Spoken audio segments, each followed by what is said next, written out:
Reading the introduction to Ghostly Tales, Ditko at Charlton, 1975, took me back mentally to the years 1974, 1975, particularly when I started discussing the direct market getting started at that time.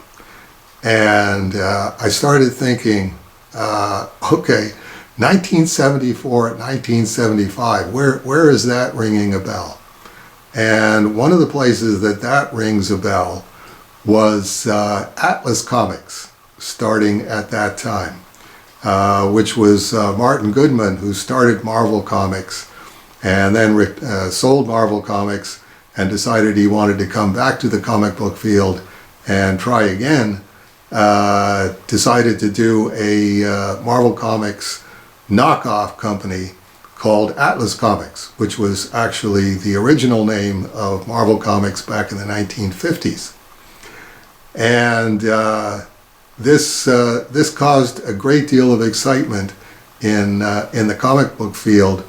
Announced in 1974, and I'm pretty sure the first Atlas titles started coming out in 1974, and the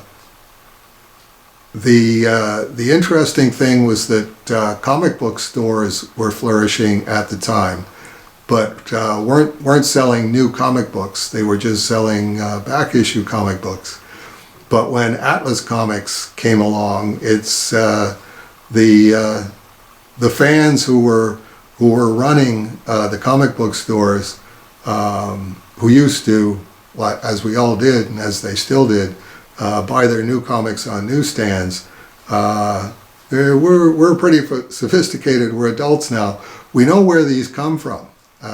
In Kitchener, it was Kitchener News distributed magazines and comic books and paperbacks to multiple stores, getting them from multiple sources and putting them into individual bundles. But the comic store owners, who used to be like all of us, people who haunted the newsstands on Tuesdays and Thursdays when the new comics came in, which new comics came in, can we see inside the bundle, and really irritating the owner of the store. Leave that bundle alone. I'm not putting those books out yet. But there are comic books in there. So consequently, the store owners, all with great minds with a single thought, went, why don't we go out to the news company and see if we can talk to them about getting these Atlas comics as they're coming in. Particularly, can we get all of the Atlas comics as they're coming in? Particularly, can we get all of the number ones, and we'll just pay you for them. Don't send them out to the newsstands, just sell them to us. And this was a completely unprecedented thing that was happening on a pretty much universal basis, of the news companies going, that's not how we sell comic books. We take them to the newsstand, you go and buy them there, and then they return the ones that they don't sell, and we strip off the logos and send them back for credit. And it's like, okay, well, it's 20-cent comic book, 25-cent comic book. You've got let's say 500 of them here. It's a simple math problem. What if I give you 50% up front? You don't even have to take them to the newsstands. And this became, again, a universal good deal all the way around. Of you just want to buy them. It's we particularly with Atlas Comics number ones that looked like Marvel Comics. Everybody was going, what if this is the new Marvel Comics? It's and what if these number ones are Fantastic Four number one and Spider-Man number one? We want lots of these, and we want them in perfect condition.